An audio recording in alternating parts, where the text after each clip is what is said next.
Aujourd'hui, nous allons parler des arnaques dans le jeu vidéo, des robots sexuels et de Game of Thrones. Bienvenue dans Club Internet.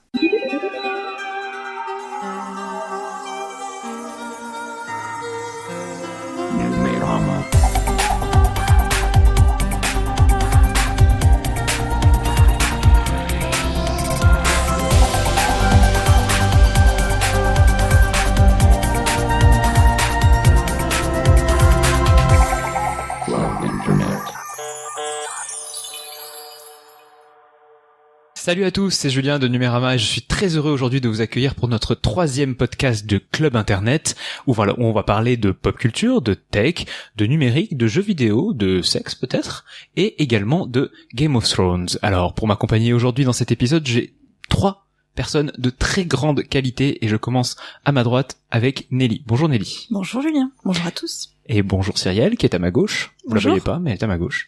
Et en face de moi j'ai Geoffroy Husson de Tom's Guide du coup qui nous a rejoint sur ce plateau pour nous parler d'un sujet qui va contenir des spoilers. Un tout petit peu. Exactement. Un peu beaucoup. Voilà. Alors bonjour Geoffroy. Et du coup on va vous faire une petite spoiler alerte quand ce sera au tour de Geoffroy de parler. Mais sachez que ce sera autour disons de la 40e minute peut-être. Donc voilà, on vous fait un petite précision. Alors, avant de passer à ces sujets mirobolants que l'équipe nous a préparés, on va parler plutôt de choses époustouflantes avec les news.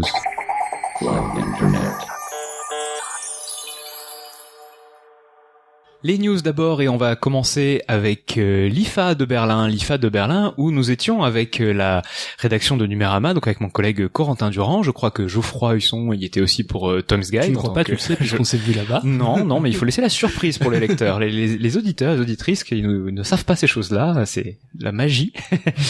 Donc l'IFA, un grand salon tech qu'on pourrait nommer le Darty de la tech, la Fnac de la tech, un espèce d'immense salon où il y a ce côtoient l'électroménager. C'est ça, on peut citer toutes les marques possibles et imaginables. Toujours est-il que vous pouvez y trouver à la fois des téléviseurs, des ordinateurs, des écrans.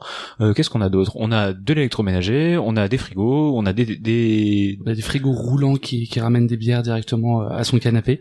Exactement. Voilà. Donc il y a à peu près tout. Ça se passe à Berlin, c'est immense. C'est un salon qui est public. Donc en fait, les Allemands viennent en famille, en couple, en classe. Voilà, ils y vont pour se divertir en week-end. Et donc la presse a pu voir quelques belles petites choses, mais j'aimerais d'abord commencer par les choses qu'on n'aimerait pas voir, parce que je suis comme ça, il y a des choses que j'aime pas, et les choses que j'aime pas, j'aime bien le dire. La première chose que j'aime pas, et ça va probablement choquer Geoffroy qui connaît mes goûts à ce sujet-là, c'est Star Wars. On a vu du Star Wars partout, c'est vrai, à l'IFA. Et en termes de merchandising, c'est devenu d'un kitsch et d'un bas de gamme qui m'a un peu choqué. Alors par exemple, on entrait dans le salon, donc si vous entriez par l'entrée est, vous allez arriver sur des stands qui vendaient des clés USB, des disques durs, des coques, des smartphones, bref, tout et n'importe quoi estampillé Star Wars, comme si en fait Star Wars est devenu un cache-misère. Alors moi, grand fan depuis les années 70, évidemment je suis né avant, j'étais né, j'ai tout vu à cette époque-là. Je suis outré, on me dit mais qu'est-ce que c'est que ces trucs, et en fait j'ai vraiment l'impression que ça va devenir le cache-misère de l'hiver 2017. Hein. Je pense que c'est surtout une question c'est la licence, et aujourd'hui Disney, Lucasfilm déjà à la base et Disney d'autant plus aujourd'hui, de toute façon fonctionne essentiellement sur la vente de licences, donc c'est pas étonnant qu'on ait des partenariats avec qui Lenovo, avec qui Sphero qui a encore présenté de nouveaux petits jouets Star Wars. Il y avait des drones Star Wars en forme de X-Wing, il y avait vraiment Toshiba alors j'ai pas compris d'ailleurs, Toshiba avait un espace avec un grand téléviseur et des gens qui étaient déguisés en Jedi devant. Et avec Philips avait la même. Oui. Donc c'est vraiment du Star Wars bait en fait. Oui. C'est voilà, hop. On met des trucs de Star Wars, il y a pas de lien avec Star Wars, mais ils sont là. Exactement. Mais plus problématique, c'est pour ça aussi que j'avais mis ça comme dans mon top 1 des trucs nuls, c'est que on arrive à du jouet qui spoil, notamment Sphero. Petit robot noir de Sphero, a priori c'est un personnage de l'épisode 8 que personne n'avait vu. C'est l'équivalent de BB-8. C'est une sorte de BB-8 méchant, un dark BB-8. Et alors là je me dis, ok, merci d'être en 2017, mais j'étais pas venu là pour être spoilé de mon prochain Star Wars, quoi. T'es pas venu pour souffrir, ok. Exactement, c'est ça que je voulais dire. Deuxième chose du coup qui m'a un peu énervé, c'est les objets connectés mal sécurisés. On en a un peu partout sur ce salon. Alors à Numérama on le traite pas mal, hein. Nelly, je pense que t'as pas mal écrit là-dessus. Effectivement, il y a toutes les problématiques avec notamment le Bluetooth, juste la connexion Internet qui fait que l'objet n'est pas sécurisé en soi. Exactement. Exactement, ouais. Et on a aussi cette fois des objets qui sont quand même pas mal invasifs dans la vie de tous les jours. Notamment, j'ai pris l'exemple de Philips, mais alors j'ai été un peu méchant parce que c'est pas du tout le pire élève, mais Philips, quand ils nous présentent leur biberon connecté avec toutes les données de votre enfant, de votre bébé pour le coup, de sa naissance jusqu'à ses 36 mois, on se dit ok, c'est sympa, il va pouvoir aller on va pouvoir envoyer ses données au médecin, ça va économiser un trajet, etc.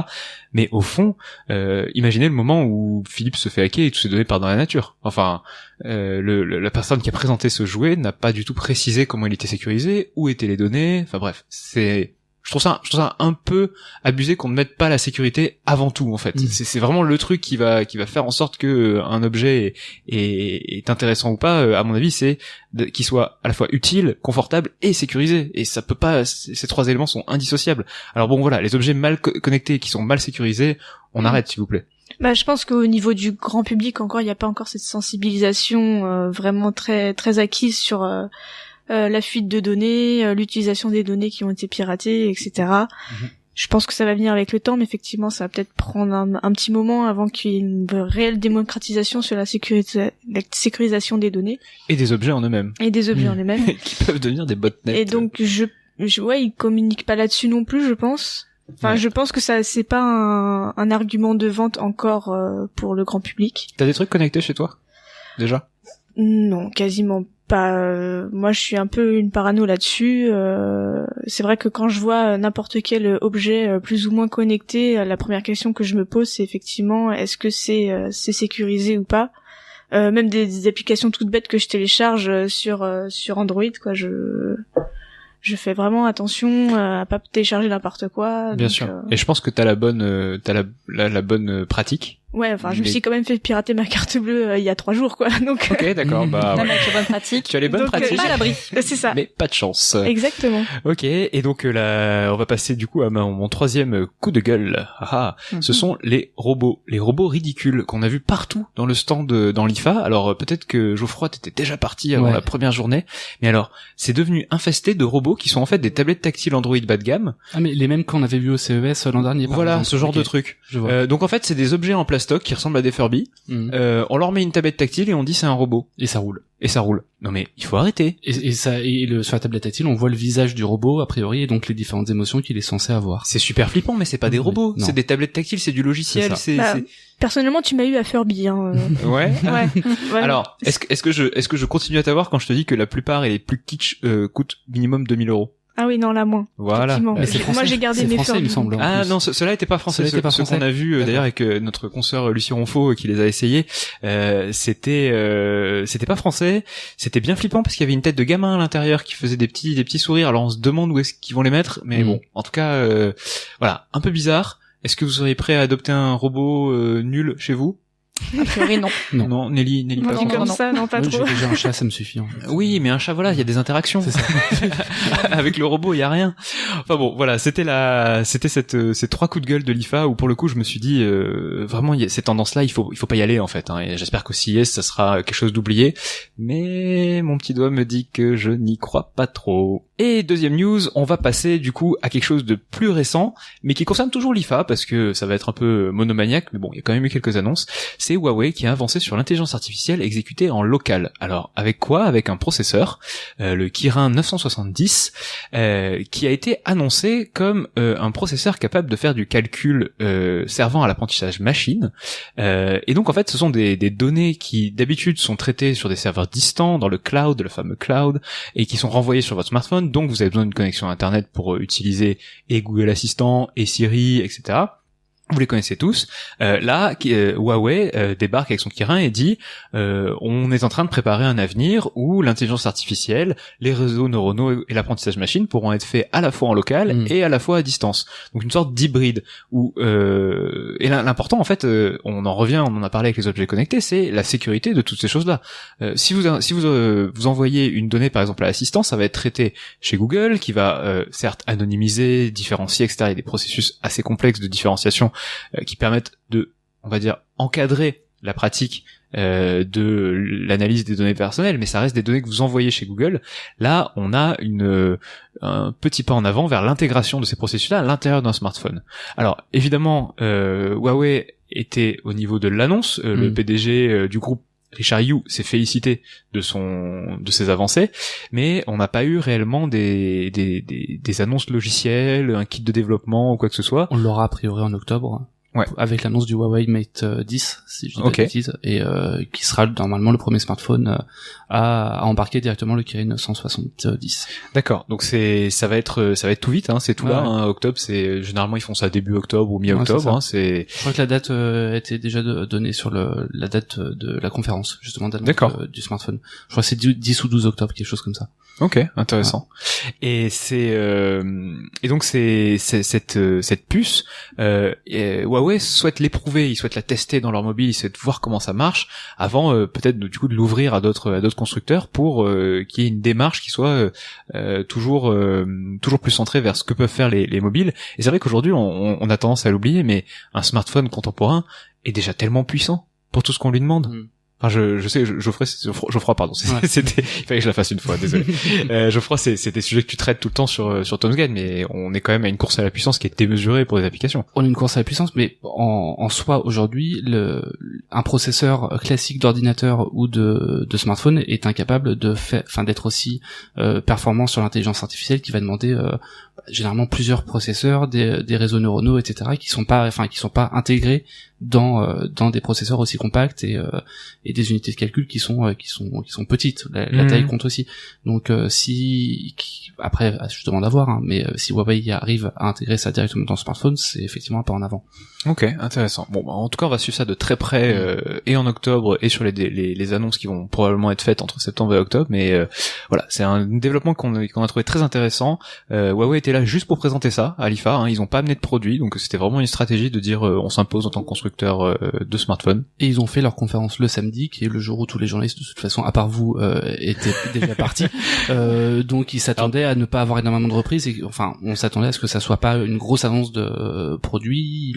Ils le font vraiment à la fin, enfin limite la fin du salon, quoi. Pour le coup. C'est ça. Alors très honnêtement, pour rassurer nos auditrices et nos auditeurs, nous étions en train de boire des bières le samedi. Nous ne travaillons plus à Berlin. Mais du coup voilà, c'est une sorte très intéressante. Donc on va suivre tout ça et on vous tiendra au courant évidemment sur Numérama. Dernière news avant de passer au sujet de nos invités, ce sera j'ai envie de parler un peu de la Gamescom. Alors un autre salon qui a eu lieu début août, un truc comme ça, ou fin mi-août. août.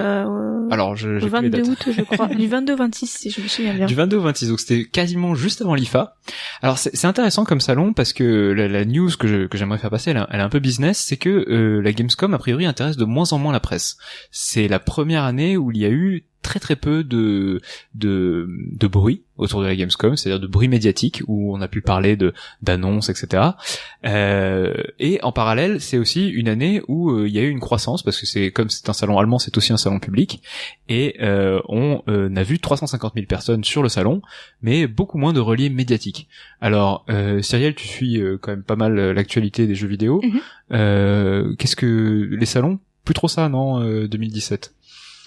En tout cas, pour la Gamescom, justement, pour ne pas y avoir été, c'est vrai que j'ai vu relativement très peu de relais médias sur ce qu'il y avait à la Gamescom, hormis justement les conférences des constructeurs et éditeurs. Mais c'est vrai qu'à part ça, j'ai pas vu beaucoup de choses passer par rapport à des années précédentes où il y avait quand même certaines annonces intéressantes, des découvertes aussi de nouveaux studios, etc. Ok.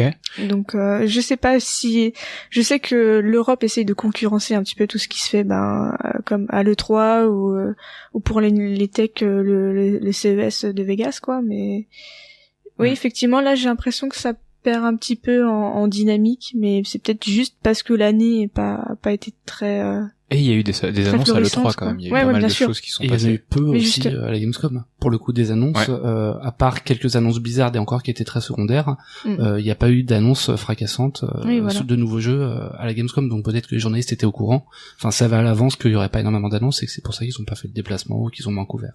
Ouais, alors nous on y était, il y avait une personne chez nous qui y était et c'est vrai que on essayait de couvrir tout ce qui se disait, tout ce qui se faisait, mais c'est vrai qu'on a plus profité du salon pour faire des prises en main, des choses qu'on n'avait pas pu faire à l'E3, être en plus petit comité, mais voilà, ça fait c'est vrai que c'est spécial et on a un petit peu l'impression que le momentum salon est un peu passé parce que l'IFA c'est vrai que c'était un peu beauf, etc. et qu'on se dirige dans le jeu. Mais pas du Star Wars. Oh non.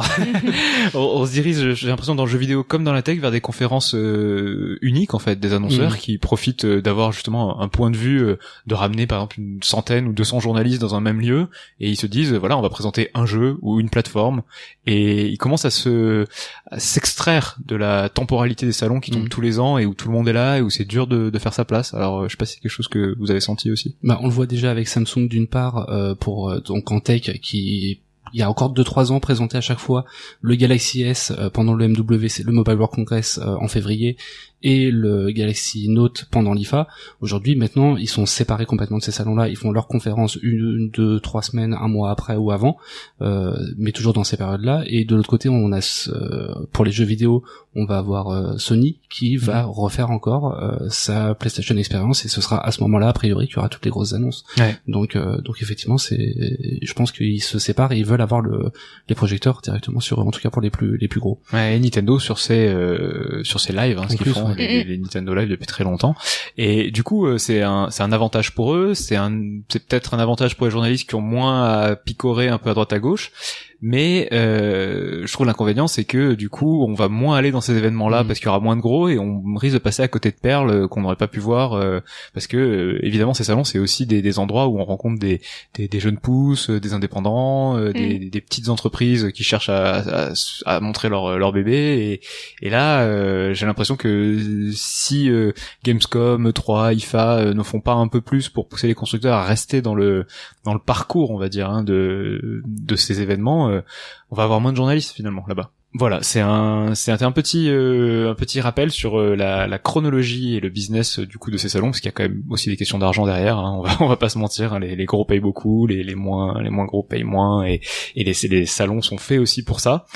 Mais voilà, on a été un peu déçus du coup de cette Gamescom. On espère que le CES sera meilleur, que le MWC sera meilleur. En tout cas, c'est sûr, on y sera. Et tout ça, c'est fini pour les news. On passe maintenant à la rubrique « Ça fait réfléchir » pour réfléchir sur des sujets qui ne vont pas être comptés par votre hôte, mais par mes invités et par la rédaction de Numérama. Bonjour à tous et bienvenue sur la chaîne YouTube de Frandroid, le média dédié aux passionnés d'Android et des nouvelles technologies. Sur notre chaîne YouTube, vous retrouverez tout ce qui fait l'actualité d'Android et du monde de la tech, des prises en main et des tests de tous les derniers produits.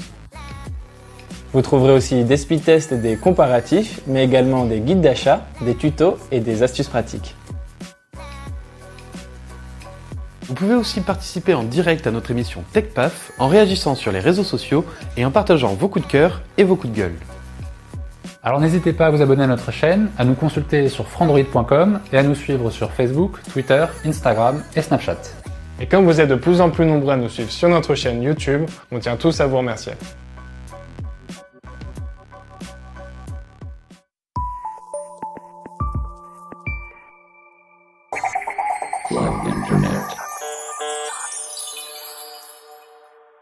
Et on va commencer tout de suite avec Cyrielle qui nous a apporté un sujet mirobolant sur le rétro gaming, enfin des petites interrogations sur le marché du rétro gaming en ce moment.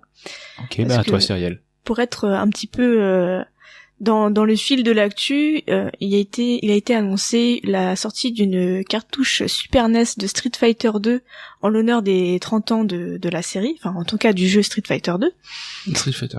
C'était Street Fighter, oui, c'est pas Street Fighter 2 Non, le 2 est sorti plus tard, je crois, justement. C'est pour ça que je me disais, 30 ans, j'ai pas 30 ans, et pourtant je joue déjà à SF2. J'ai vu les tweets passer, le mec se faire engueuler. Donc Street Fighter 1, je vais me faire engueuler en plus. T'inquiète pas. Ils sont très gentils. Je ne sais pas. Pas du tout.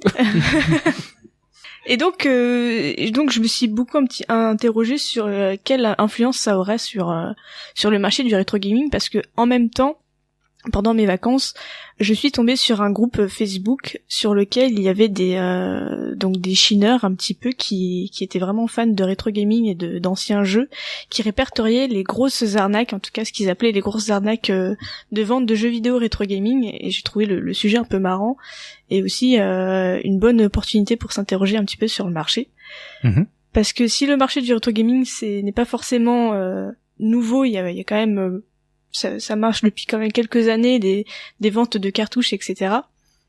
C'est assez récent le fait qu'il y ait carrément des constructeurs et des créateurs qui rentrent un petit peu dans le marché et qui suscitent un petit peu la nostalgie des joueurs en refaisant par exemple comme Nintendo la console Nintendo Classic Mini qui a explosé les ventes. Fameuse NES, ouais, voilà. On en a pas mal parlé, oui, qui a complètement explosé. Qui est devenu vraiment un gros phénomène, et donc la sortie imminente aussi de la Super NES Mini en septembre prochain. Et j'ai vu donc sur ce groupe Facebook des ventes de cette Super NES Mini, donc qui n'est pas encore en vente, et il n'y a pas de précommande non plus en ce moment. Et le prix est annoncé à 80 € officiellement. Ouais.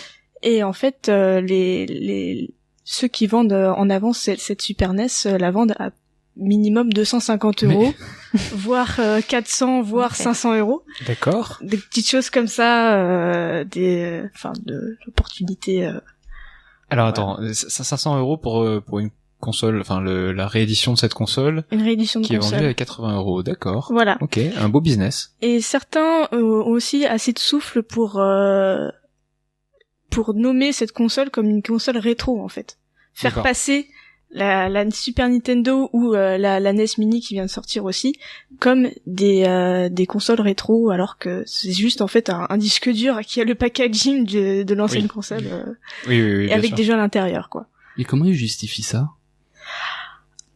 Je saurais même pas expliquer. Ils savent qu'ils vont acheter tous les modèles à l'avance, qu'ils vont créer une rupture de stock, et du coup c'est eux qui auront le monopole sur la vente derrière, ou je pense que il y a certains revendeurs, alors je sais pas si on peut parler forcément de revendeurs jeux vidéo spécialisés ou d'autres boutiques de revente de manière générale dont le nom a souvent cash dedans, qui supposent effectivement j'ai entendu parler de certains vendeurs qui effectivement prennent des commandes de gens, donc qui prennent l'argent parce qu'ils savent qu'ils vont avoir un certain nombre de consoles réceptionnées dans leur boutique, et en fonction du nombre de consoles qu'ils vont recevoir, prennent les commandes de gens qui payent en avance, et du coup dès que ce sera reçu, ils auront leur console quoi. Okay.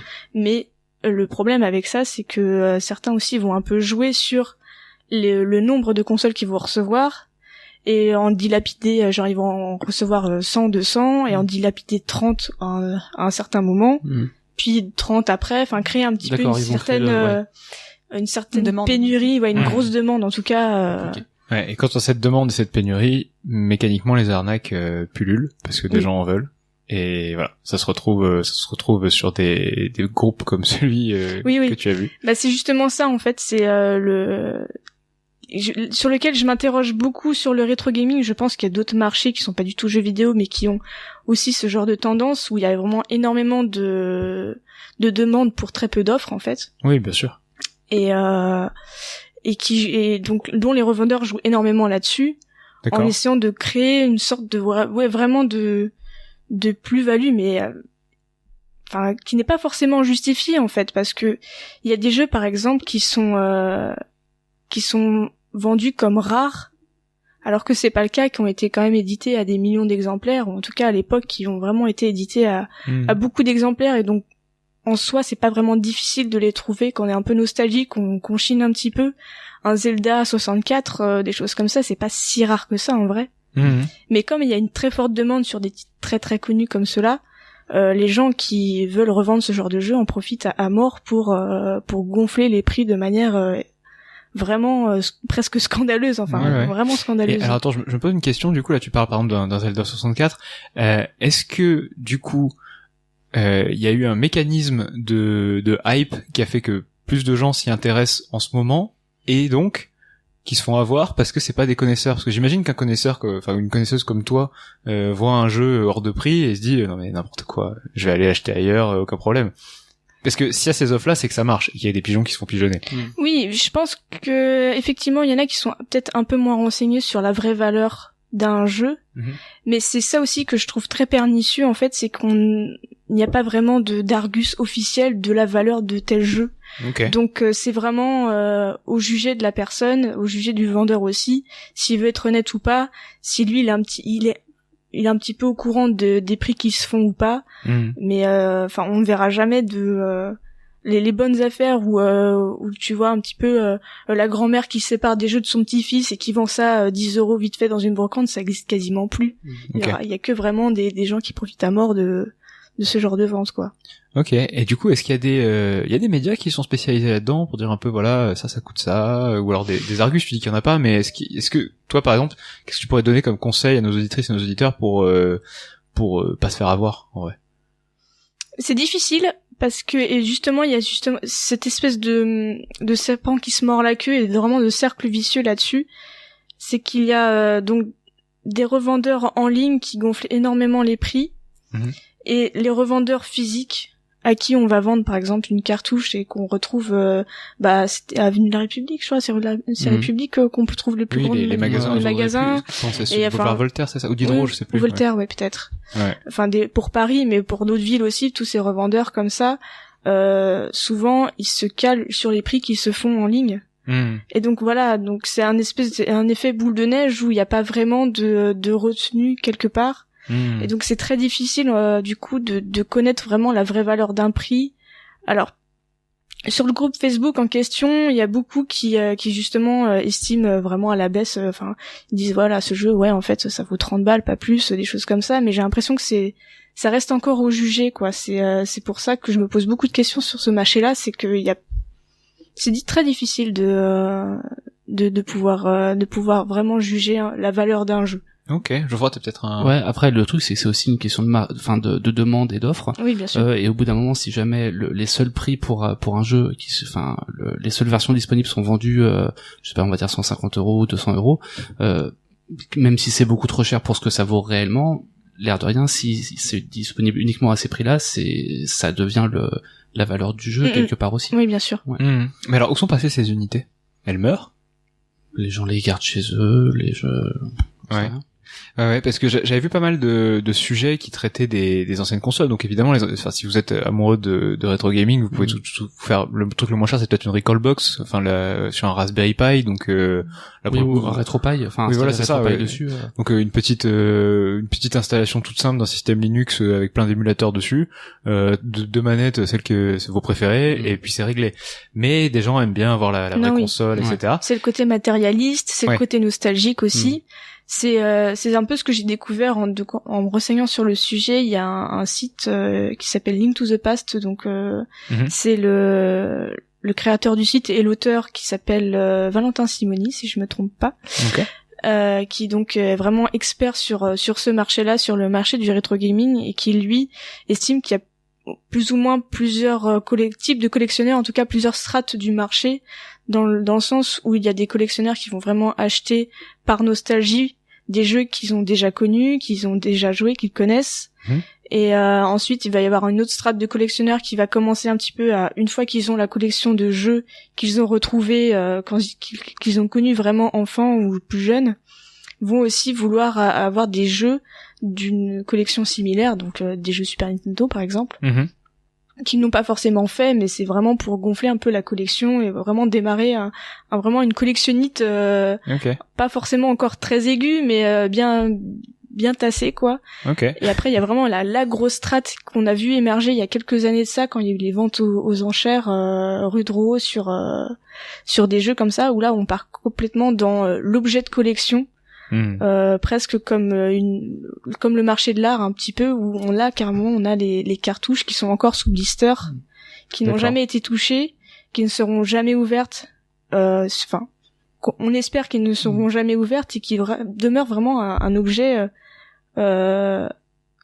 vendu pour vraiment l'objet lui-même et pas ce qu'il renferme, c'est-à-dire le jeu, quoi. C'est impressionnant, quand même, comme passage, parce que ça fait penser un peu aux comics aussi. Les comics, on trouve exactement les mêmes tendances, avec des cotes en fonction de est-ce que la couverture a pris la lumière, est-ce que c'était calé sans aucune humidité, est-ce que ça a gonflé plus ou moins, et en fonction de ça, les comics vont avoir une cote, et on retrouve un petit peu ça sur les jeux vidéo aujourd'hui. C'est vrai que entre un jeu vidéo qui a encore sa boîte en carton, un jeu SNES par exemple, qui a encore sa boîte en carton, ou qui l'a pas, le prix il peut aller il peut être multiplié par 10.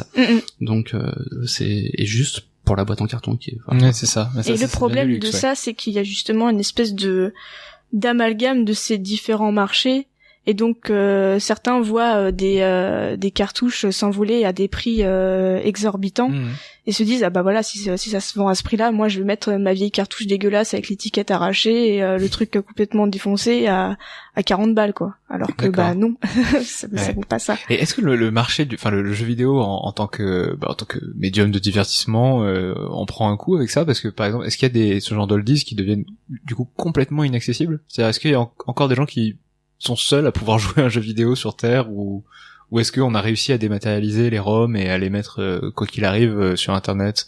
Je pense qu'en termes de jouabilité, de toute façon, oui, avec les ROM, l'émulation, etc., je pense que le jeu en lui-même reste accessible. Là, c'est vraiment pour le coup l'objet authentique, l'objet d'époque qui devient vraiment objet de collection, quoi. Après, c'est ça qui est un peu marrant, qui mériterait aussi beaucoup de réflexion presque philosophique, c'est le fait que ça soit vraiment l'objet en lui-même qui soit vendu pour objet, pas forcément le jeu qui le renferme, puisque le jeu tu peux l'avoir effectivement en émulation quand tu veux. C'est là que c'est ce que disait Geoffroy, c'est comme dans les comics, la personne qui va l'acheter à plusieurs centaines d'euros, il va pas le lire en vrai. Et au fond, c'est un peu dommage parce que la quintessence du truc, c'est ce qu'il y a à l'intérieur. Quand tu dis plusieurs centaines d'euros, on a des comics qui ont dépassé le million de dollars facilement. Oui, bien sûr. Ouais. Ok, d'accord. Sur les premières éditions de Superman, par exemple, de 1936, ça dépassait le million de dollars. D'accord. Ouais. Et d'accord, écoute, je ne connaissais pas l'état du marché, je vais aller regarder tout de suite dans les cartons de mes parents. Il y a quoi rigoler. ouais, d'accord. Et ça marche pas mal, parce que là on parle pas mal de trucs de biens culturels étrangers. Il y a des choses similaires en France sur la BD ou des trucs de notre production pop culture française. Je pense qu'il peut y avoir tout ce qui est magazine BD des années 80, enfin 70-80, tout ce qui est Pif Gadget, etc. Ça m'étonnerait pas que ça. Je crois que ça vendait très cher, il me semble. Ça m'étonnerait pas. Parce qu'on connaît très bien le marché du livre là-dessus en France. Vous trouvez un Baudelaire première édition, vous êtes sûr que vous êtes millionnaire. C'est bon. Mais c'est vrai que dans la pop culture un peu francophone, c'est vrai que j'ai pas l'impression qu'il y ait encore ces exemples-là. Après, on y vient. On a les figurines aussi. Et les éditions de figurines, etc. Effectivement. Écoute, merci beaucoup Cyrielle. Merci. Sujet vraiment passionnant de business du jeu vidéo et qui va, je pense, continuer à exister longtemps vu que en 2017, les constructeurs se mettent à suivre les éditeurs les particuliers, et du coup à mettre eux aussi leur vieille console en vente. Voilà, donc on va terminer sur cette chronique-là et passer à la deuxième chronique. Cette fois-ci, c'est Nelly qui va nous parler.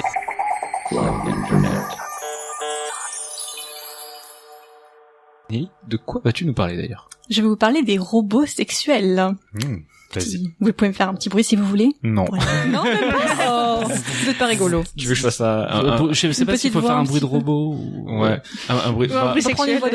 Je préfère un bruit de robot qu'un bruit sexuel. On est d'accord. Ça va être moins gênant. Vous inquiétez pas, ça devrait pas trop être gênant.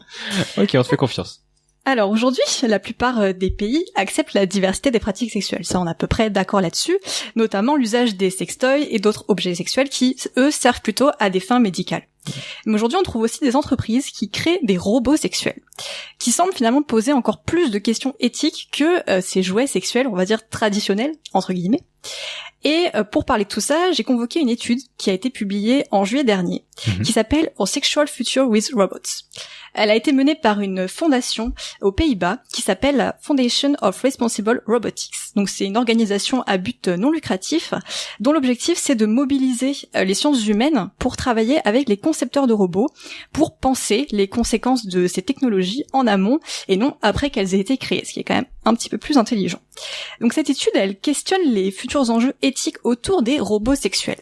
Et ce qui est intéressant dans cette étude, c'est qu'elle prend une temporalité courte. Elle se demande quels enjeux on va découvrir dans 5 ou 10 ans. Donc vraiment, on n'est pas en train de parler des robots sexuels dans 50, 100 ans. C'est vraiment dans 5 ou 10 ans, qu'est-ce qui va se passer avec ces robots sexuels? Où en sera-t-on? Et l'un des premiers problèmes qui est soulevé par cette étude, elle concerne la perception des robots sexuels. Parce qu'en fait, finalement, le public, il n'est pas très bien informé sur le sujet. Et ses connaissances sur les robots sexuels, elles sont davantage tirées de la science-fiction que de la réalité. Étonnant. Très étonnant, en effet. Donc en fait, quand on pense robots sexuels, finalement, on pense à ce qu'on a vu dans les films et dans les séries, où on voit des histoires où les robots sont souvent des objets sexuels, le plus souvent des femmes, souvent des robots féminisés. Donc je prends 2 exemples pour illustrer un petit peu cette idée, un plus vieux et un plus proche de nous. Par exemple, dans le film AI, Intelligence artificielle de Spielberg de 2001, on a un robot, Gigolo Joe, qui est incarné par Jude Law, qui est capable de changer son apparence et de s'adapter à son utilisatrice pour devenir un meilleur amant. Donc voilà, un peu une vision fantasmée du robot sexuel. Et autre exemple un petit peu plus proche, dans la série HBO Westworld, on a un robot féminin. Alors sans trop spoiler l'univers de la série, en gros dans cette série nous avons un parc d'attractions et à l'intérieur il y a une maison close. Et dans cette maison close nous avons des robots féminins qui sont chargés de s'adapter aux désirs les plus fous des visiteurs de ce parc. Donc dans la réalité, les robots sexuels, ça ne ressemble pas vraiment à ça, en tout cas aujourd'hui.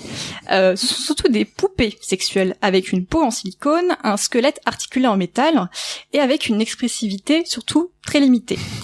Mais néanmoins, c'est quand même un marché qui tend à devenir de plus en plus compétitif et les entreprises du secteur, elles espèrent vraiment développer des robots qui seront capables de se mouvoir et de converser pour finalement créer des compagnons intimes réalistes. Donc on parle vraiment de quelque chose qui va se passer dans 5 ou 10 ans. Voilà. Est-ce que bientôt on aura des robots qui seront des compagnons de vie et qui créeront une intimité ?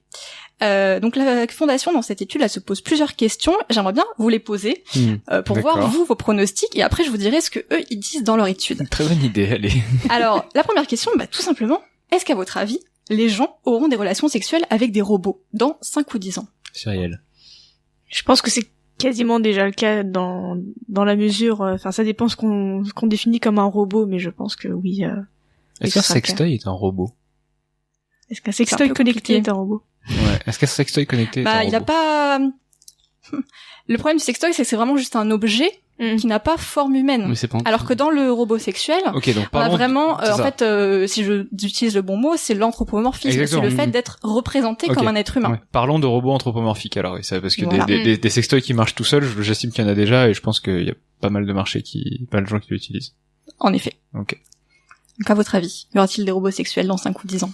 Des robots. Enfin, je pense qu'il y en aura, mais comme il y a déjà des poupées au Japon qui sont particulièrement évoluées, etc. Simplement, je dirais oui. C'est cher, quoi. Je pense que oui, mais ça risque d'être très très cher et je pense pas du tout que ça soit démocratisé d'ici 5 ou 10 ans. D'accord. Du coup, vous pensez pas qu'il y aura des gens qui auront effectivement des relations sexuelles avec ce genre de robots ? Si, peut-être. Peut-être, mais oui, assez peu. En fait, l'étude en question, pour revenir à cette étude, elle a montré qu'il y avait effectivement un marché pour les années à venir pour ces fameux robots anthropomorphiques sexuels. Et pour ça, elle mobilise un petit sondage qui avait été fait en 2016 sur 100 Américains. Alors bon, 100 personnes, c'est peut-être pas un échantillon extrêmement large, mais c'est toujours des chiffres intéressants. Je sens que dans les personnes interrogées, il y avait 43% de femmes et 57% d'hommes. Et donc, ce qui sort de ce petit sondage, c'est que 2/3 des hommes sont favorables à l'usage des robots sexuels contre 2/3 des femmes qui sont contre. Donc ça, c'est intéressant aussi de voir qu'entre hommes et femmes, il n'y a pas la même perception. Donc si on voit quand même 2/3 des hommes qui sont favorables, on peut se dire, bon, il y a quand même un panel de gens qui, a priori, seraient disposés. Et surtout, 86% des sondés estiment que les robots pourront satisfaire un désir sexuel. Donc c'est quand même, voilà, on a intégré l'idée que le robot sera en mesure de satisfaire ce type de besoin. Donc on ne soit plus dans la masturbation, quoi, que ce soit vraiment la nécessité. Voilà, la nécessité d'avoir une sorte de remplacement d'une relation Mmh. avec, au lieu de l'avoir avec un humain, on l'aurait avec un robot, quoi. C'est ça, exactement. Ok, intéressant. Du coup, j'ai une autre petite question pour vous, qui rejoint ce que tu viens de dire. Quel genre de relation pourrions-nous avoir avec un robot ? J'entends par là pas forcément la relation au sens pratico-pratique du terme, mais est-ce que c'est une relation amoureuse, est-ce que c'est une relation voilà, exactement, c'est ce que je voulais vous vraiment demander. Ponctuelle Exactement. Alors, on parle de la base des robots de l'IFA, du coup, les fameuses tablettes, avec les tablettes, non. Alors, quelle relation pourrais-je avoir avec ces horreurs ? Je ne sais pas. Non, moi, je vais revenir sur les Love Dolls au Japon. Les Love Dolls, c'est, enfin, les personnes qui ont des Love Dolls les aiment. Enfin, il y a une forme d'amour qui va vraiment aller vers ces poupées. Donc, ça m'étonnerait pas qu'il puisse y avoir des relations amoureuses avec des robots aussi. Okay. J'ai à peu près la même réponse. Hein. Je pense qu'il peut y avoir des relations amoureuses pour des objets. Regardez-moi avec mon iPhone, par exemple. Mais c'était une blague, hein, bien sûr. Mais oui, je pense qu'il peut y avoir une sorte de transposition. Voilà, si j'enlève vraiment tout jugement moral, je pense qu'il peut y avoir une sorte de transposition. Donc une relation plutôt amoureuse et qui soit pas juste utilitariste. En tout cas, c'est ce vers quoi les constructeurs ont envie de tendre.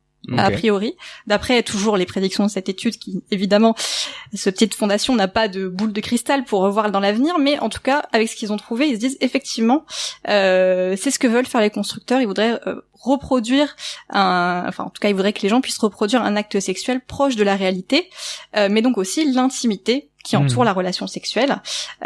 Donc en fait, un robot qui aurait des caractéristiques humaines, donc pas seulement physiques, mais aussi capable d'exprimer des émotions, de converser éventuellement aussi avec la personne. Mais il faut quand même apporter des nuances à toutes ces idées, parce que pour l'instant, on est encore un petit peu loin du personnage de Scarlett Johansson dans Her. On n'est pas encore en train de parler avec des robots qui peuvent complètement simuler leurs émotions, ils peuvent les simuler, mais nous, en tant qu'êtres humains, on peut deviner que ce sont des émotions simulées. C'est bien que t'en parles, parce qu'elle elle est même immatérielle. Et là, du coup, on est sur un robot où, pour le coup, l'amour n'est pas pour un objet, mais pour une voix. Et ça devient plus une sorte de logiciel, en fait. Et du coup, quand on arrive, ce film, la conclusion peut être tragique, mais cet homme qui devient amoureux d'une voix, il devient amoureux d'un logiciel. Oui. Donc voilà, j'ai du mal à ne pas croire qu'on puisse un jour devenir amoureux d'un objet, en fait. Mais vraiment. Surtout qu'on pourrait se dire aussi, vraiment, encore une fois, un peu pour philosopher, mais que si, justement, l'aspect physique du robot sexuel fait que ça nous rebute un peu, qu'on a du mal à se sentir dans une relation, peut-être que l'aspect immatériel, finalement, peut créer cette relation. Bon, on part un petit peu très loin, mais c'est vrai que ça peut être Ils ont pas encore, a priori, trop été cherchés de ce côté-là, du côté de l'immatérialité. Pour l'instant, on reste quand même sur des robots tangibles, qui ressemblent à des êtres humains. Mais a priori, d'après cette étude, la relation qui sera permise par les robots sexuels d'ici 5 ou 10 ans, elle va quand même rester du coup à un seul sens. On va pas être dans cette relation encore extrêmement intime, de créer une relation, etc. Comme on disait, effectivement, il y a ces poupées avec lesquelles certaines personnes ont le sentiment d'avoir créé une relation amoureuse, mais quand même, pour l'instant, on peut pas encore avoir de robots sexuels qui pourront simuler vraiment les émotions, qui donneront en tout cas l'impression aux êtres humains qui ressentent vraiment les émotions. C'est ce que dit cette étude. Après, évidemment, comme je disais, ils ont pas de boule de cristal. Mais puis, c'est vrai qu'on faudrait pas sous-estimer la puissance du fantasme humain. Puis voilà, il y a quand même des hommes qui estiment avoir une relation amoureuse avec des poupées. Alors certes, socialement, ils sont quand même considérés hors normes, finalement, ces gens-là. Oui, Qu'est-ce que ça vous j'ai pas l'impression, oui, c'est ça, j'ai pas l'impression que ce soit déjà de la banalité, on va dire. On va pas parler de normalité, mais de la banalité de la chose. La preuve, à chaque fois qu'on en trouve un, on fait un article dessus, hein, on en voit partout des... Oui, d'ailleurs, c'est toujours le petit sujet du 20h, une fois par an. Ouais, exactement. Ça ressort. Cet homme s'est marié avec une poupée. Et il est heureux. Un truc comme ça. Après, oui, voilà, on n'est pas dans la banalité. Alors, je sais pas, Cyril, ce que t'en penses, à quel moment ça pourrait devenir mainstream? C'est une bonne question, parce qu'effectivement, comme là, encore aujourd'hui, c'est pas du tout acquis. Je pense que d'ici 5 ou 10 ans, ça restera encore un petit peu exceptionnel comme, en tout cas pour le commun des mortels, pas forcément pour la personne qui le vit, et pour d'autres personnes qui le vivent aussi, mais pour le commun des mortels, c'est je pense un petit peu exceptionnel comme situation, et un peu étrangère encore. Je pense pas que les mentalités changeront aussi vite, à mon sens. C'est peu, 5 à 10 ans. Oui, c'est vraiment très court. Mais c'est pour ça aussi que je trouve cette étude plutôt intéressante. Finalement, elle pose plus de questions qu'elle n'apporte de réponses. Mais c'est bien, on est là pour en discuter. Effectivement. Car ça fait réfléchir. Absolument, c'est le sujet. Mais c'est vrai que, voilà, il y avait un peu cet imaginaire collectif du robot sexuel qui, dans 50, 100 ans, 200 ans, sera le fantasme absolu. Et finalement, peut-être qu'on est plus près d'autre chose, mais quand même d'une réalité qui va peut-être nous rattraper. Ouais. Et Geoffroy, peut-être avec quelque chose à dire. Moi, je me dis ce qui manque en fait actuellement, c'est l'intelligence artificielle. À partir du moment où on aura une véritable intelligence artificielle, enfin qui pourra simuler ou voire éprouver, si jamais on arrive à cette étape-là, des émotions identiques à celles que les humains ressentent, on pourra éventuellement avoir il pourrait y avoir des relations amoureuses. Je dis amoureuses entre guillemets, entre des humains et des robots. Et je pense à un jeu que Julien connaît bien qui s'appelle Overwatch, dans lequel, dans cet univers-là, les robots vivent à égalité. Il y a des couples entre humains et robots. Alors c'est un univers fictif, c'est tout ce qu'on veut, mais ça paraît pas choquant parce que justement on parle pas de relations sexuelles, mais on parle vraiment de relations amoureuses entre les deux. Mais après, est-ce que l'intelligence artificielle, elle va pas quand même présenter une limite? Parce que quand on prend les émotions, déjà, entre humains, dans les relations sexuelles amoureuses, parfois, les êtres humains entre eux ne savent même pas identifier les émotions. Donc comment on peut imaginer que les robots sexuels sauront identifier les émotions en face d'eux? Ou alors ils seront encore plus intelligents que nous. Et alors là, mais le docteur Laurent Alexandre, donc fondateur de Doctissimo, qui se penche pas mal sur l'intelligence artificielle, te dirait que l'esprit humain est limité, alors que un intellect de machine est illimité. Donc il faut jamais prédire qu'une intelligence artificielle sera incapable de, parce que ça suppose qu'on puisse pas augmenter en puissance alors qu'on peut augmenter en puissance. Ok, bon bah, l'avenir est dans les robots sexuels en fait. Peut-être. J'en sais rien, c'est comme ça que tu veux conclure ou? Pas spécialement, non. Non, ça ira. D'accord. Je te laisse continuer alors. Bah, j'avais un dernier point puisqu'on parlait tout à l'heure de protection des données, puisqu'évidemment ce genre de robot ça va poser des petits problèmes. Et pour ça, je voudrais bien vous raconter une petite histoire qui concerne plutôt les sextoys, mais du coup ça permet de s'interroger sur les robots sexuels. En 2016, il y a eu un recours collectif dans l'Illinois contre une entreprise qui s'appelle Standard Innovation Corporation. C'est une entreprise qui commercialisait un sextoy WeVibe, donc un vibrateur intelligent. Et ce sextoy pouvait être connecté en Bluetooth à une application WeConnect. Bon, jusque-là, tout va bien. Or, les données des utilisateurs du sextoy, elles ont fuité à l'insu de ses usagers, car la politique de sécurité de l'entreprise sur l'application, elle s'est avérée vulnérable, et parmi les informations qui avaient fuité, on trouve par exemple la date et l'heure d'utilisation, bon, ça commence à être embêtant, mais ça va encore par rapport à ce qui va suivre, l'intensité des vibrations, ça commence à devenir plus compliqué, la chaleur sélectionnée, donc tout ça donne quand même beaucoup de détails sur l'intimité des personnes concernées. Complètement, oui. Donc l'entreprise, elle a été sommée de dédommager les utilisateurs à hauteur de 4 millions de dollars canadiens. Donc ça, c'était pour l'histoire de ce sextoy, mais finalement, si on transpose aux robots sexuels, bah, la question de la protection des données des utilisateurs, elle va aussi être un enjeu, puisque là, ça va concerner, alors, déjà que ça concernait l'usage d'un sextoy, là on se dit si en plus il y a une relation intime, a priori, qui se crée avec le robot, on va avoir encore plus de données sensibles. Donc le problème, c'est pas seulement que les données récoltées par les entreprises elles soient piratées aussi, c'est ce qu'on disait tout à l'heure avec les objets connectés, surtout le risque de piratage des appareils connectés, donc là en l'occurrence du robot sexuel. Donc va aussi avoir cette problématique de est-ce que le robot pourrait être piraté, et alors là accès total à l'intimité la plus profonde des individus. Et a priori, enfin j'imagine que si on arrive à un robot quand même, on va dire compétent du côté, enfin si un robot peut faire l'amour, il peut aussi tuer quelqu'un en vrai. S'il a les capacités de le faire. Donc si on arrive à un robot qui est piratable et qui a suffisamment une liberté de mouvement, ne serait-ce que, je sais pas moi, serrer quelqu'un assez fort pour l'étouffer, c'est facile en fait, hein, c'est un robot, c'est des machines, après généralement quand on parle d'intelligence artificielle aujourd'hui en tout cas, on parle de une seule tâche. Bien sûr. Il va peut-être apprendre à mieux faire. Ah oui, je suis loin moi, oui. Voilà. T'es encore dans le film de Spielberg. Voilà. Exactement. Et d'ailleurs, on a un robot sexuel, je crois, qui va se transformer ou c'est un robot féminin, je crois, qui se transforme en tueuse à gages, enfin il y a une histoire comme ça. Je ne devrais pas dire de bêtises, allez voir le film, mais il me semble. Je me souviens plus d'intelligence artificielle, ça fait longtemps. Oui, je prends un exemple un petit peu daté. D'un peu daté, nos lecteurs et nos auditrices qui ont vu le film quand ils étaient jeunes vont se dire tiens, on est vieux finalement. Mais s'ils connaissent la référence du club internet, oui. à mon avis, ils connaissent le film. C'est vrai. Et donc là, tu étais sur un sujet très important sur les données personnelles et qui nous fait du coup très très bien tourner revenir du moins à un point qu'on évoquait avec les processeurs de Huawei au début. En gros, localiser l'intelligence artificielle, je pense que ça va devenir un défi des prochaines années, parce que c'est ça qui va permettre en fait de dire l'intelligence artificielle est exécutée en local, les données sont dans le robot, donc mettons qu'il y a une faille, on désactive le robot et les données n'en sont jamais sorties. Et ça, oui, c'est vers ça c'est ce que compte faire Huawei avec son processeur, mais c'est qu'un premier pas en fait. Et c'est pour ça qu'on peut revenir aussi au début de l'étude sur 5 à 10 ans. Je pense que Cyrielle par exemple qui se disait très volontiers parano sur les objets connectés, mais c'est pas une critique, hein, aucun problème. Je pense pas qu'elle pourra faire le premier pas vers un robot sexuel avant qu'on lui garantisse cette sécurité là. Oui, même déjà on présente déjà un sextoy connecté, je vais avoir une première réaction un petit peu de retenue et de réserve, parce que c'est vraiment quelque chose que j'ai entendu parler justement de ce sujet des sextoys, des données qui ont fuité, et c'est vrai que du coup ça donne vraiment pas envie de donner de donner ces données justement à n'importe quoi, et encore moins à un objet qui est vraiment là pour le coup dans l'intimité la plus totale quoi. Donc bien sûr. Effectivement, je me vois pas vraiment faire appel à un robot sexuel Oui, il faut des Déjà, garanties, tout de suite, en fait. et, Oui, tout de suite, c'est vrai que ça fait... Et si vraiment, oui, sans garantie de sécurisation des données et, d'aspect un peu privé de cette relation, quoi. Ouais, complètement.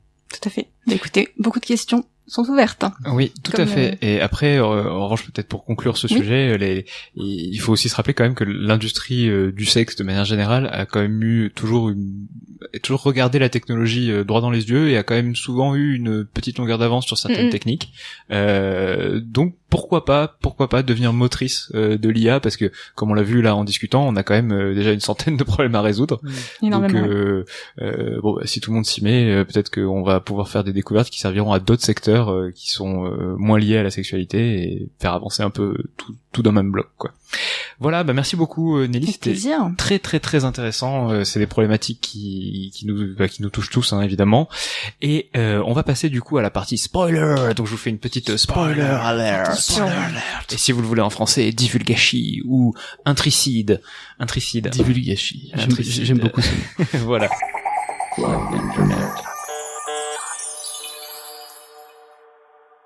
Le divulgachi, c'est pour la partie de Geoffroy qui va. On vous a d'ailleurs on ne vous l'a pas dit. On vous a dit divulgachi, mais on vous a même pas dit sur quoi ce serait.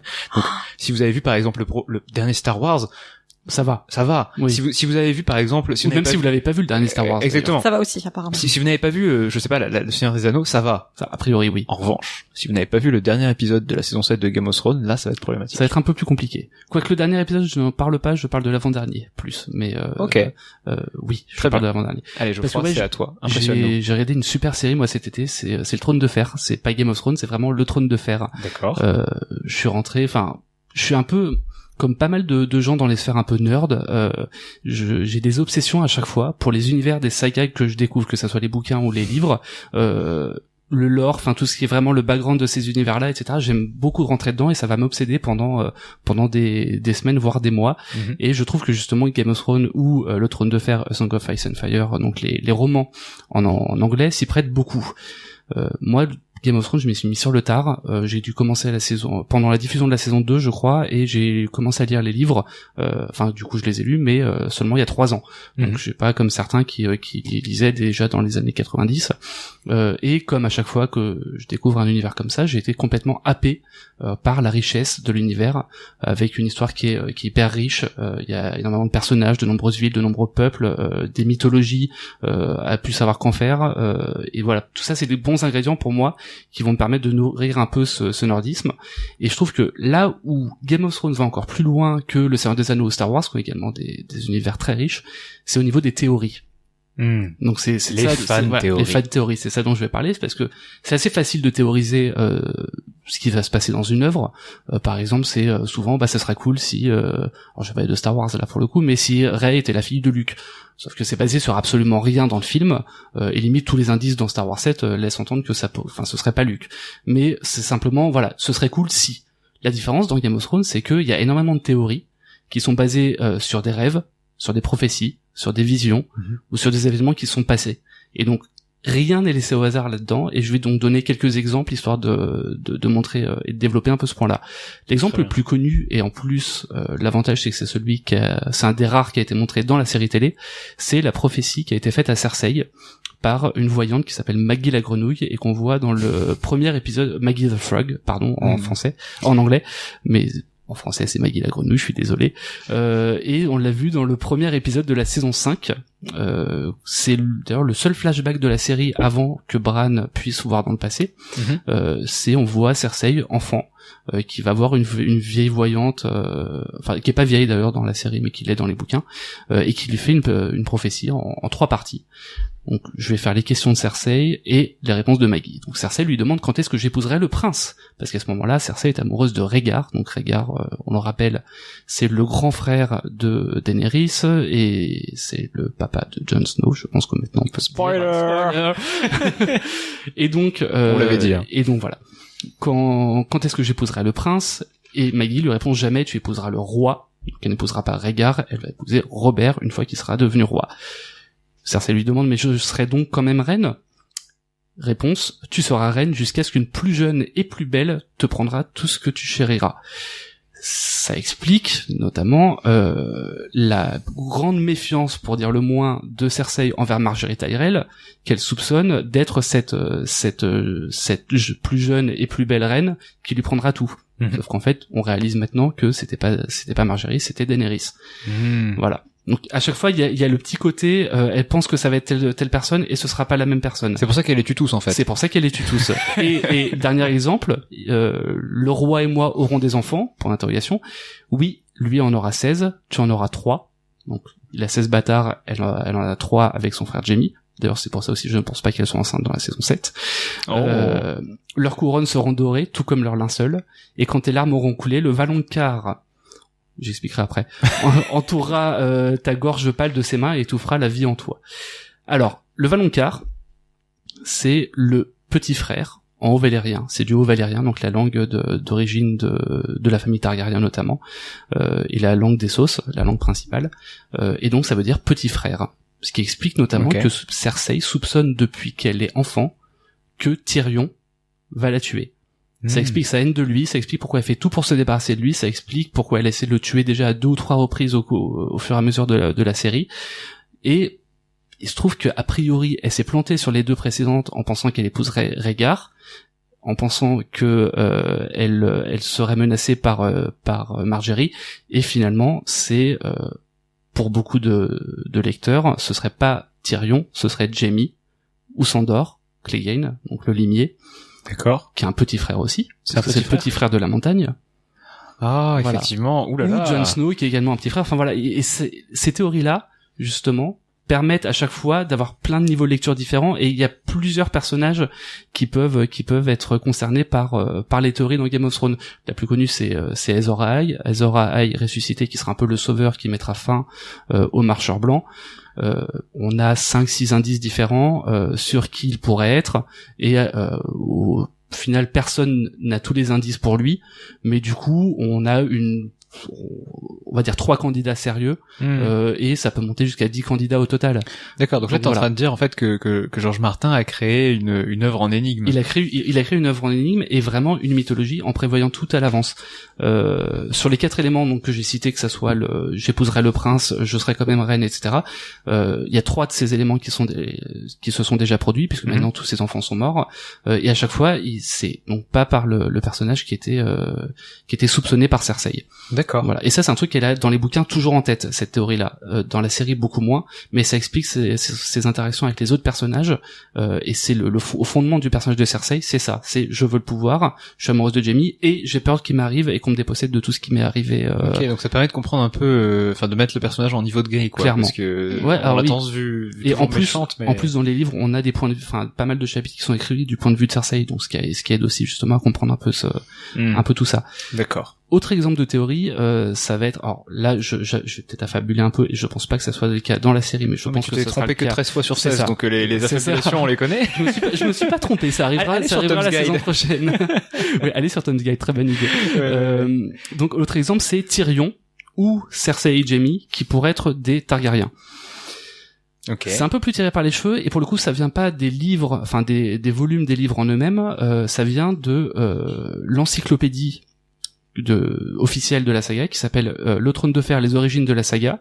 C'est un ouvrage qui a été co-rédigé par George R.R. Martin, donc l'auteur des livres, et par Elio M. Garcia et Linda Attonson, qui sont quelque part ses plus grands fans à la base, qui sont les fondateurs du site Westeros.org, qui est le plus grand fan site anglophone autour de Game of, du Trône de Fer, et qui sont aujourd'hui d'ailleurs des collaborateurs de George R.R. Martin, qui en gros à chaque fois leur envoie ces pages, et qui vont relire ça pour voir s'il y a des incohérences par rapport à ce qu'il y avait avant dans les livres précédents. C'est eux-mêmes qui sont un peu les gardiens du temple, plus que George R. R. Martin. Il a des relecteurs, quoi. Il a des relecteurs. Fact-checker, presque. Et en fait, pour revenir sur l'encyclopédie, elle est écrite de manière fictive par 2 maîtres. Donc les maîtres, c'est un peu les professeurs dans cet univers-là, et qui racontent un peu l'histoire, toute l'histoire de cet univers, de ce monde-là, que ça soit chronologiquement ou par famille. Et on y apprend notamment que le roi Aerys, donc le père de Daenerys, qui avait été tué par Jaime Lannister, était amoureux de Joanna Lannister, Donc Joanna Lannister, c'était la femme de Tywin, la seule femme qu'il ait jamais aimée, la seule personne qu'il ait jamais fait sourire d'ailleurs, et c'est précisé comme ça. Et il y a de gros indices qui laissent à penser que Aerys le Fol, donc Aerys le roi Aerys, aurait violé Joanna. C'est jamais dit clairement. D'accord. Mais c'est très accentué sur il est très inconvenant envers elle, il énerve Tywin vis-à-vis de ça, etc. Et il la ridiculise en public. Enfin, il y a un côté très manipulateur, et du coup, ça a été théorisé par pas mal de lecteurs que il pourrait l'avoir violée, sachant qu'en plus que moins d'un an avant la naissance de Tyrion, Aerys et Joanna Lannister étaient ensemble à la cour de Port-Réal, donc la capitale. Et après cet événement, Tywin n'a plus jamais voulu qu'elle parte de Castral Rock, donc le foyer de la maison Lannister. Ok, donc là on est quand même sur une théorie qui part d'une encyclopédie, ouais, c'est ça. Encyclopédie. Donc on a même des théories qui peuvent être sérieuses, qui viennent d'univers étendus dans Game of Thrones. C'est pas justement, c'est pas un univers étendu puisque ça reste l'univers officiel. Ça vient pas, oui, c'est univers étendu dans le sens où ça vient pas des romans en eux-mêmes, mais le fait que ça a été écrit par George R. Martin, et ce passage-là en l'occurrence a été écrit par George R. Martin, laisse à penser que. D'accord. Et donc ça, c'est pour la partie Tyrion. Il prévoit tout des tomes à l'avance, c'est assez hallucinant. Donc ça, c'est pour la partie Tyrion. Et pour la partie Cersei et Jaime, c'est essentiellement basé sur, bon, déjà toujours le fait que Aerys soit amoureux, je mets des crochets, enfin des guillemets, de Joanna, et ça expliquerait pourquoi est-ce que les deux, le frère et la sœur jumeaux ont des rapports incestueux. Sachant que l'inceste était réservé et autorisé jusqu'à présent uniquement pour les Targaryens qui étaient tous incestueux, et la lignée Targaryen ne se croise que très rarement avec les autres familles. Ça me rappelle une autre histoire, ça. Je sais pas pourquoi. Une autre histoire. Des Targaryens qui oui, non, mais de toute façon, bien. On a dit qu'on spoilerait, donc on peut spoiler. Oui, voilà. Des Targaryens qui s'aiment beaucoup trop. Voilà, qui s'aiment beaucoup trop. Dernier exemple que je voulais citer, c'était les prophéties de Quaithe. Je sais pas si tu t'en rappelles, si les auditeurs s'en rappellent. Là, tu vas super loin dans le Ah ouais, nerd. tu m'as dit faut faire du nerd. Bien sûr. Je vais détailler, je vais expliquer. Quaithe, c'est la femme qui portait un masque dans la saison 2 à Qarth, la ville au milieu du désert dans laquelle est Daenerys. Ok. Il y a une femme qui a un masque avec plein de petites plaquettes, on voit pas son visage. Oui. Voilà. Et donc ça, c'est au cours de la saison 2. On la revoit à 2 ou 3 reprises dans les livres. Mais il se trouve que dans la saison 2, elle fait une apparition auprès de Daenerys, enfin, pour le coup, elle est dans la cour, et elle lui dit, pour aller au nord, tu dois aller au sud, pour atteindre l'ouest, va à l'est, pour avancer, tu dois retourner en arrière, et pour toucher la lumière, tu dois atteindre les ténèbres. Alors, le père Fouras. C'est ça, il enlève son masque. Pour le coup, il n'y a pas beaucoup d'explications, même si Daenerys, bon, pour le coup, a dû retourner à la mer d'Ostraki, donc là où il y a tous les Dothraki, à l'est de Meereen, avant d'aller à Westeros à l'ouest, même si, a priori, elle retourne en arrière, puisqu'elle retourne sur son lieu de naissance, Père Dragon, Dragonstone en anglais, avant d'attaquer Westeros. Donc voilà, il y a des petites choses comme ça. Et là où c'est encore plus flagrant sur ce côté prophétique, c'est à Meereen, Quaithe va réapparaître sur le balcon de la pyramide, un peu. On sait pas trop comment elle apparaît, si c'est pas des visions, si c'est pas... pour certains, ça pourrait être une sorcière d'Ashaï, donc Ashaï les Ombres, qui est la ville d'où vient Mélisandre d'ailleurs. Et donc elle lui fait une prophétie et la met en garde contre différentes menaces, en lui disant bientôt viendront la jument pâle. Donc la jument pâle, c'est une épidémie à Westeros qui a eu lieu à Meereen assez rapidement après. Puis les autres. Le Kraken et la Flamme Sombre. Le Kraken, c'est Victarion Greyjoy, donc le frère qui n'est pas dans la série de Euron, notamment, de Euron Greyjoy. D'accord, qui fait presque les deux personnages, du coup. Ouais. Et le Prêtre Rouge Mokoro pour la Flamme Sombre. Le Lion et le Griffon. Le Lion, ça c'est facile, c'est Tyrion. Le Griffon, c'est John Connington, qui est un personnage qui malheureusement n'est pas dans la série télé, mais qui est dans l'arc narratif le plus intéressant des livres, qui est donc John Connington, qui est un ancien membre de la garde royale de l'époque d'Aerys. D'accord. Le Fils du Soleil, c'est Quentin Martell, et le Dragon du Comédien. Alors le Dragon du Comédien, c'est pareil, c'est le même arc que John Connington. Ce serait Aegon Targaryen, qui serait donc le fils de Rhaegar, qui serait toujours vivant. Ah bon? Non, pas celui-là justement, un autre. Ouais, le fils qui aurait été tué par la montagne et pour lequel j'ai oublié le nom du personnage, mince. T'inquiète pas. Voilà, c'est pas dramatique. Ça va pas voilà. compte. Et donc là aussi, ce sont à chaque fois des événements qui sont arrivés. Donc grosso modo, tous les indices, toutes les rêves, toutes les prophéties, parce que les rêves aussi, enfin tous les personnages qui font des rêves dans cet univers-là, il y a toujours des indices qui sont laissés sur ce qui peut se passer derrière, et donc ça devient une espèce de gros jeu de pistes pour les lecteurs de savoir ce qui va se passer et à quoi ça correspond.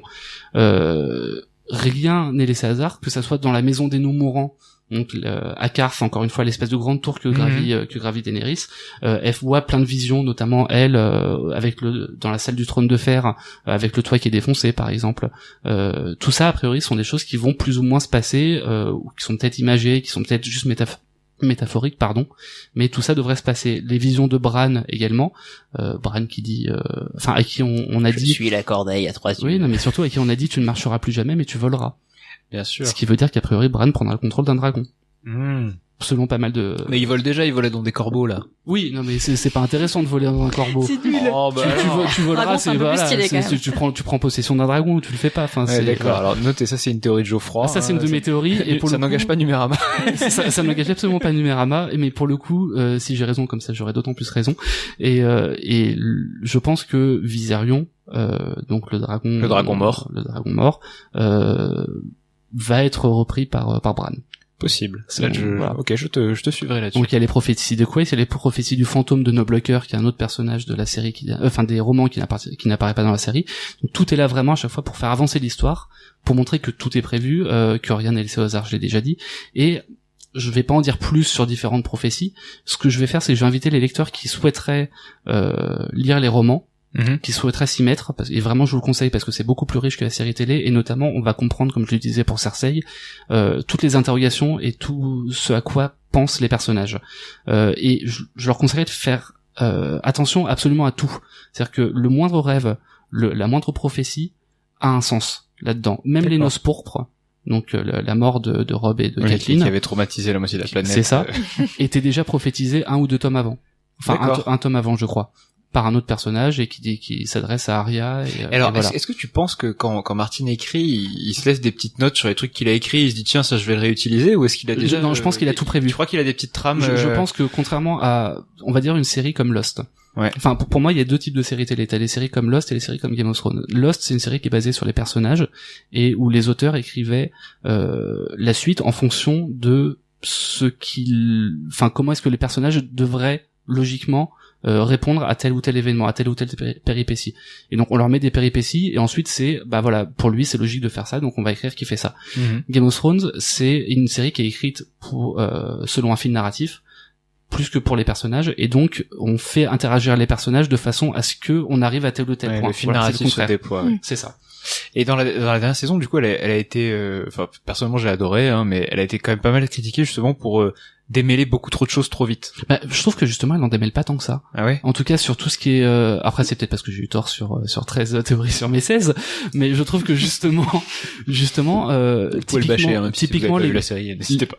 L'exemple, une fois qu'on comprend un peu toutes ces théories-là, moi, je suis moins surpris par la série télé, forcément, même si, pour le coup, le dragon Viserion, je l'ai pas vu venir, parce qu'il y avait aucun indice dans les livres qui le laissait arriver, mais par contre, je vais me confronter, je vais attendre que telle ou telle théorie, je vais essayer de voir, arrive, je vais voir si j'avais raison ou pas, je vais essayer de vulgariser un peu les théories aux gens, et c'est ça qui est assez agréable dans ce nerdisme-là. Je vais attendre que Bran prenne le contrôle d'un dragon, je vais me surprendre à imaginer que Serpens, le petit chaton de Tommen, et lui-même Azor Ahai ressuscité, parce qu'il y a des théories là-dessus qui sont des théories assez développées, alors c'est pas crédible, bien sûr, mais c'est assez développé.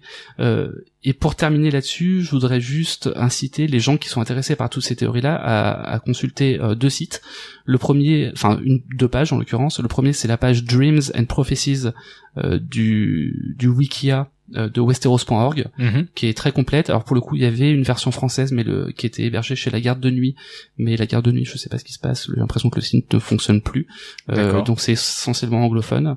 Et il y a la chaîne YouTube Alt Shift X, D'accord. qui est une des meilleures chaînes YouTube là-dessus, qui va développer, qui va vous faire comprendre comment est-ce qu'on peut penser ça ou penser que tel personnage serait bien un tel personnage, quelles sont les motivations derrière Varys notamment, et pour le coup a priori il en a davantage dans les livres que dans la série. Il y a aussi un problème de temps dans la série, c'est qu'il leur reste une saison, ils doivent terminer. Je pense qu'ils pourront pas tout développer de toute façon. Et voilà, c'est pour ça qu'il y a des arcs qui à mon avis sont très coupés. Il faut les couper. Tout ce que je disais sur le personnage de Aegon Targaryen / Feu Noir, a priori c'est quelque chose qui n'arrivera pas qui n'est pas arrivé et qui n'arrivera pas dans la série télé. Pareil sur d'autres personnages qui sont morts mais ressuscités plus ou moins dans les livres, mais pas vraiment, mais peut-être un peu quand même, etc. Ouais.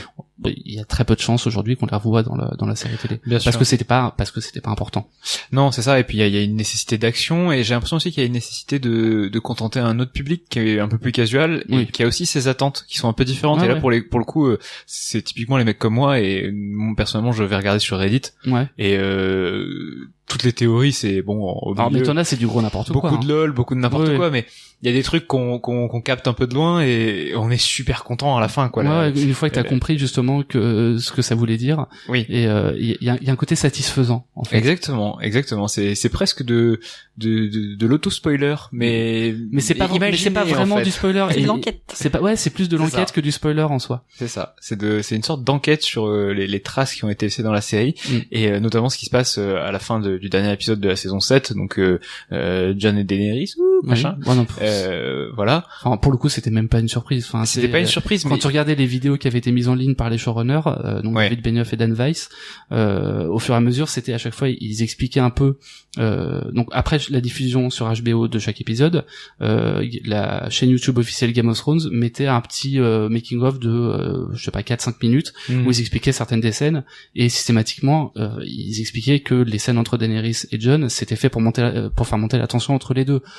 Donc il y avait pas, il y a pas de surprise. Ne regardez pas ce genre de choses si vous voulez pas vous gâcher les surprises. C'est vrai aussi. Mais ce que je voulais dire là-dessus, c'est que en fait je me souviens très bien, c'était très rigolo. J'étais encore à la fac avec une amie, on regardait la première saison du coup, et on l'avait théorisé ça avec la saison 1 alors qu'on n'avait pas lu les livres. Et je me souviens, enfin je sais pas si elle l'a vu, j'ai perdu contact avec elle, mais en tout cas je m'étais dit ah ouais, peut-être ça va peut-être être ça et tout. J'avais essayé de chercher, c'était la première fois où j'étais rentré dans ce délire, et c'est vrai qu'on va très très loin. Sans savoir à l'époque que Jon Snow était, je savais pas. Un bâtard, enfin pas un bâtard d'ailleurs du coup, mais l'héritier Targaryen. Non, mais je le devinais. Par des petits indices. Enfin, on l'avait deviné du moins en réfléchissant comme ça, et du coup c'est un truc que j'attends depuis cette saison. Et là, merci d'avoir délivré Game of Thrones. Enfin satisfait. Enfin satisfait, exactement. Bah écoute, merci Geoffroy, c'était vraiment très précis, très nerd. Mais on a envie de vous proposer ce genre de format parce que on sait qu'il y a des auditrices et des auditeurs qui nous écoutent et qui ont vu la série et qui aiment se poser ces questions, parce que écoutez, tout le monde aime se poser des questions sur de la fiction, hein. C'est des machines à faire rêver, donc voilà. Continuons là-dessus. Et malheureusement, c'est fini. Alors malheureusement non, parce qu'il y aura un prochain épisode dans un mois exactement. Mais je vous invite tous à nous retrouver sur Numérama pour continuer ces discussions autour de Game of Thrones, autour des robots sexuels et autour du commerce du jeu vidéo qui tend vers l'arnaque. On vous en reparlera dans des papiers qui vont arriver sur ce mois-ci. Merci à toutes et à tous de nous avoir écoutés, et merci à vous trois d'avoir été avec moi pour toute la durée de ce podcast. Merci. Merci Julien. Bye bye.